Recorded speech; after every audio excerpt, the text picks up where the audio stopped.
दक्ष news सदैव तुमच्या सोबत।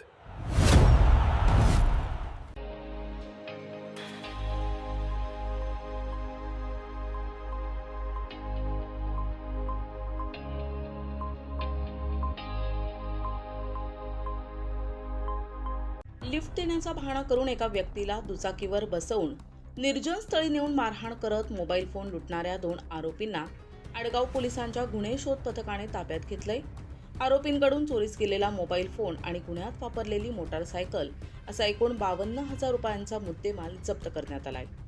याबाबत आडगाव पोलीस ठाण्यात जबरी चोरीचा गुन्हा दाखल करण्यात आला होता। फिर्यादी संजू कुमार राजाराम कोल हे 12 जूनला दुपारी 2:30च्या सुमारास जत्रा चौफुली परिसरात उभे असताना 2 अनोळखी इसमांनी त्यांना घरी सोडण्याचे आमिष दाखवून दुचाकीवर बसवले। त्यानंतर अज्ञात स्थळी नेऊन त्यांना मारहाण आणि शिवीगाळ करत त्यांच्या खिशातील मोबाईल फोन जबरदस्तीने हिसकावून नेला होता। घटनेची गंभीर दखल घेत पोलीस आयुक्त संदीप कर्णिक, पोलीस उपायुक्त मोनिका राऊत आणि सहाय्यक पोलीस आयुक्त शेखर देशमुख यांच्या मार्गदर्शनाखाली वरिष्ठ पोलीस निरीक्षक संजय पिसे यांनी आरोपींचा शोध घेण्याचे आदेश दिले होते। त्यानुसार आडगाव गुन्हे शोध पथकाचे पोलीस अंमलदार सुमित शिंदे आणि योगेश गावित हे परिसरात गस्त घालत असताना फिर्यादीने दिलेल्या वर्णनाशी मिळती-जुळती मोटारसायकल आणि 2 संशयित इसम आढळून आले। पोलिसांची चाहूल लागताच त्यांनी पळून जाण्याचा प्रयत्न केला, मात्र पोलिसांनी तत्काळ पाठलाग करून त्यांना ताब्यात घेतले। यानंतर पोलीस हवालदार दादासाहेब वाघ, इम्रान शेख, पोलीस अंमलदार शक्ती पेंढारकर, मनोज मोरे आणि सुमित शिंदे यांनी संशयितांची सखोल चौकशी केली असता त्यांनी गुन्ह्याची कबुली दिली।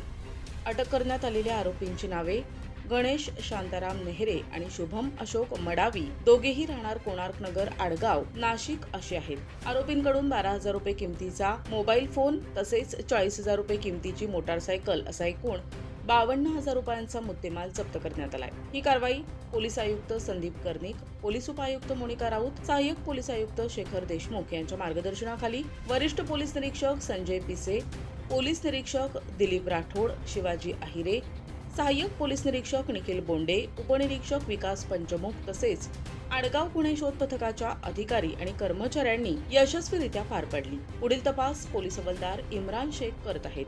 प्रतिनिधी भावेश बागुल, दक्ष न्यूज, आडगाव, नाशिक।